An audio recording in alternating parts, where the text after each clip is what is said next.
Hey there, welcome to another Cosmoconscious Academy video. It's our second video today. In the last one, I decided to split them into two. And as you could notice, if you watched the last one, you could see that I got a bit emotional. And it's totally fine. But in this one, I'm gonna be sharing with you an out-of-body experience I had. It happened at some point between 5 a.m. and 6:40. I guess, because I woke up and then I fell asleep again. And then I woke up when I got up for real. And yeah, so I had other experiences, but that's the most relevant one, and that's the one I decided to share with you. So let's go into the experience. So I woke up and I out of my body and I decided to fly. And then I felt like I tried to keep that in mind, whenever I'm able to remember that. Sometimes it happens without even or you just wake up in the context, but I was sending a mental message to my guides, to the universe, whatever, that I was I wanted to help somehow. I wanted to go to a place in which I could help, and something like that. I don't know exactly what I thought, but I was just being putting myself on available mode for doing something useful other than just flying, even though I enjoy flying a lot. And I ended up in a place. I don't know exactly how I got there. Maybe I just probably one of my guides put me there. I don't know. And so, how was this place like? It was a huge building, but it's more wasn't like a building with many floors, Apparently, I only could see one, but it's big. It's horizontally speaking, And it wasn't like that kind of normal building, those old buildings like churches. I think it wasn't a church. It wasn't. But I don't know, old museums, old libraries they're really tall buildings, even though there aren't many floors, and the windows are huge, glass windows. That was that kind of architecture. Yeah, that looks nice, right? But the kind of people that were there, the kind of spirits, consciousnesses, whatever you want to call them, for me, they were people who are are no longer living here in this dimension on Earth, but they clearly were there after having an experience here, right? And most of them, they weren't conscious, so it was a bit messy. They weren't the most. Yeah, they weren't in a high vibration. Some of them weren't the most tactical people you will meet in your life, but some of them, they weren't bad people. They were just unconscious. And yeah, so I was walking around and observing, right, what was going on there. And that's what I could notice, that people who passed away and were there unconscious. Some of them could be conscious, but some spirits, some people who pass away, sometimes they know that they've passed away, but they don't want to go any further. They make some friends, they aren't the nicest people, and they just want to hang around. Sometimes some of them are neutral. They don't do any bad things, but some of them actually do, because if they were this kind of people during the life they had on Earth, if they weren't the nicest people, they won't be the nicest people after they pass away. It won't make sense. And it's good to know that, right? Keep that in mind whenever you have an out-of-body experience and there are other people around you. Try to be as aware as possible. You don't want to be, of course, you don't want to cause any harm to anyone, but you don't want to be how can I say that? If you need to go away, you'll go away. If you need to exteriorize some kind of energy to protect yourself, maybe you will. But it's just being able to notice the situation and how to deal with it. Most of the times, you're not gonna like save everyone. Yeah.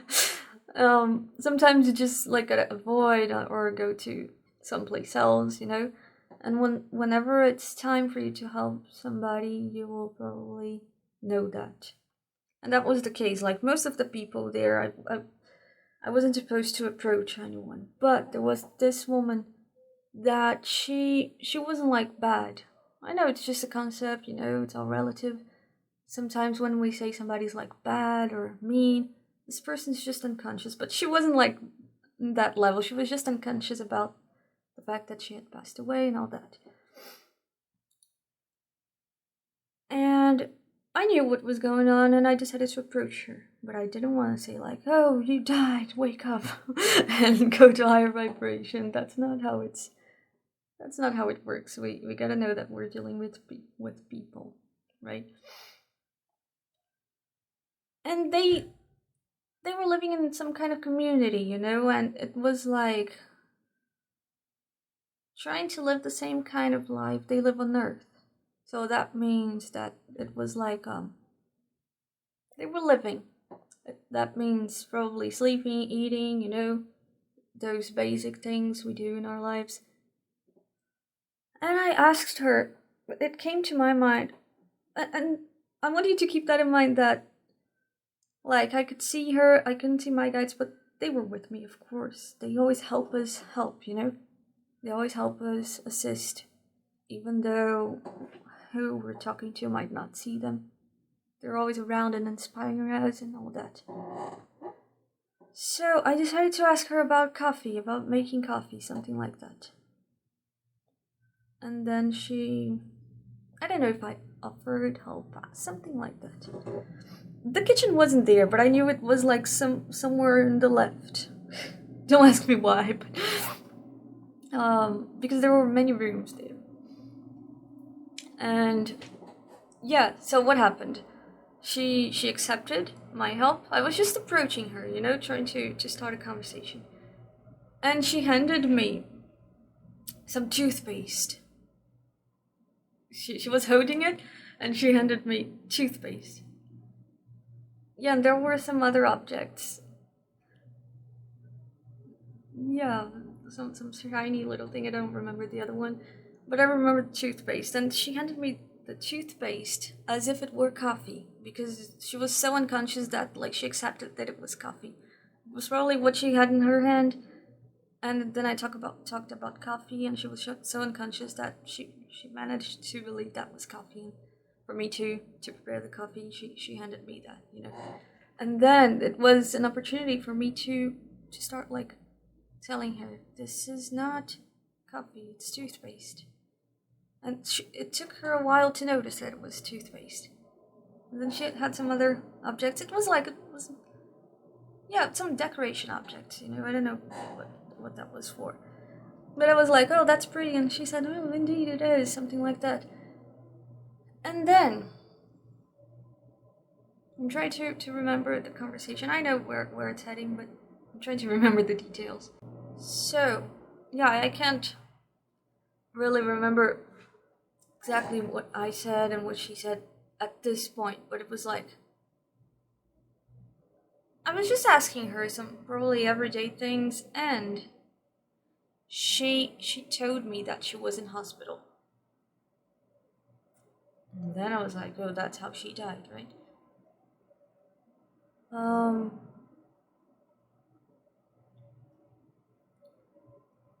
And then I asked her what happened, why was she in hospital, and she told me about, I forgot to Google that. Sometimes we don't bring the exact information, when we remember things, some things are like, and we might make some wrong associations, right? When we, some wrong connections we dream about. For example, we dream about a star and we wake up thinking that we dreamt about the sun, so we might make some mistakes. But what she told me was that, what I remember she told me was that she was in hospital with some kind of, was a virus, and it had something to do, some kind of African thing the name of the virus. That's what I can remember. Okay, I don't even know if like I'm making a mistake here, if I'm getting confused with the names, but I'll look it up. Okay, but she was in hospital and she passed away, right? But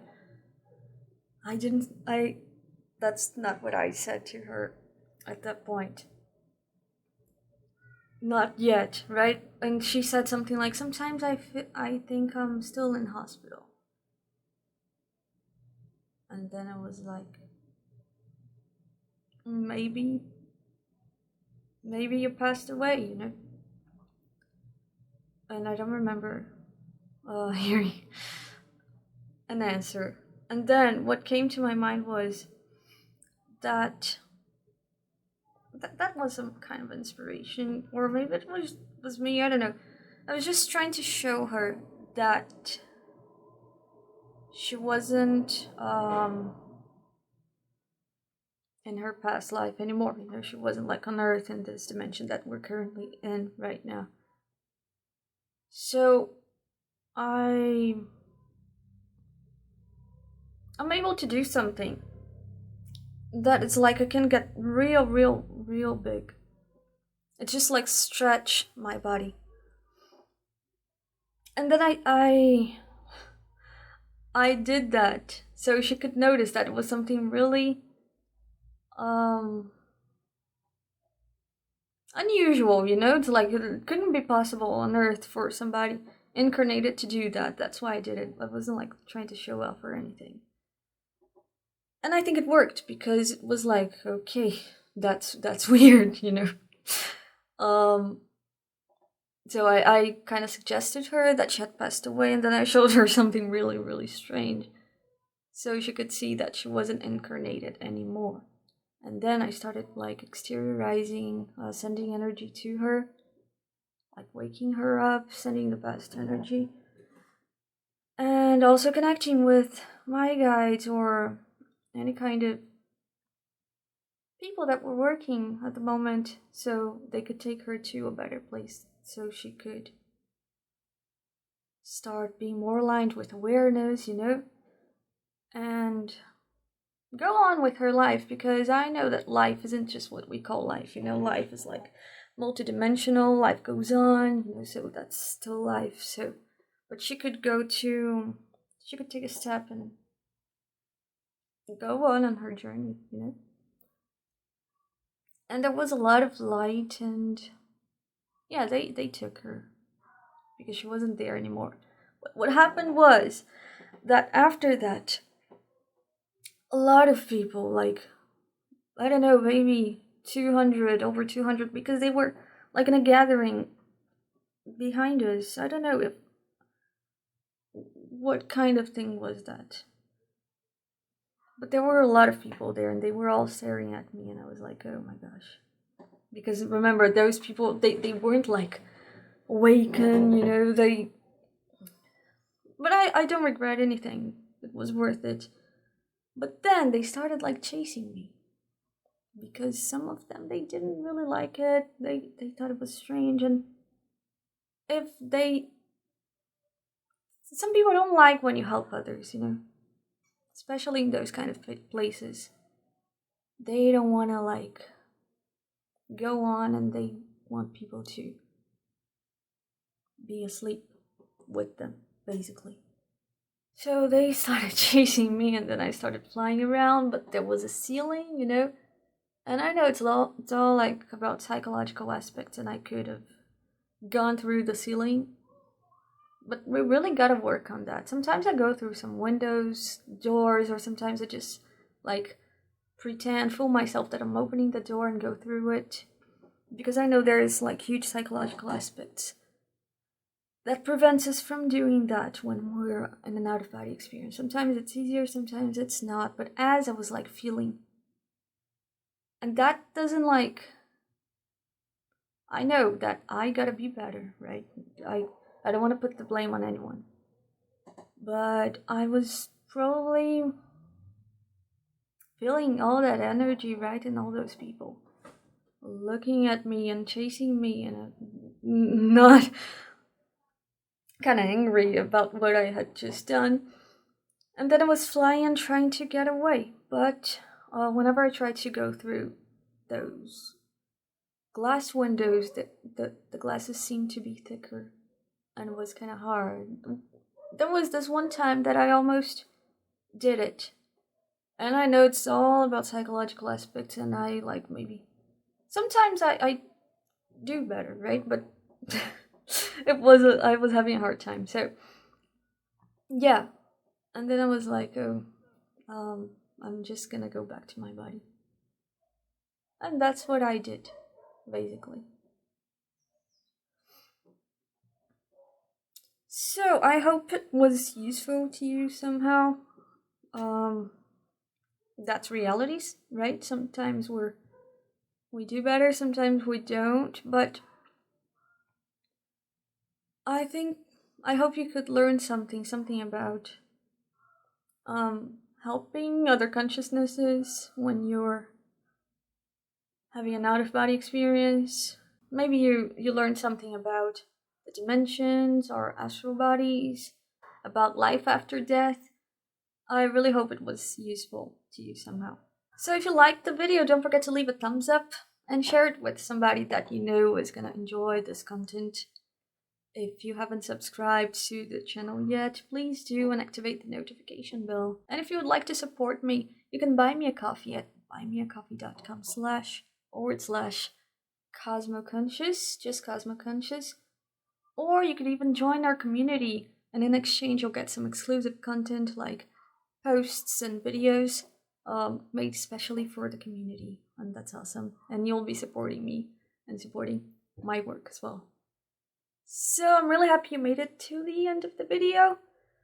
I wish you an amazing day. See ya.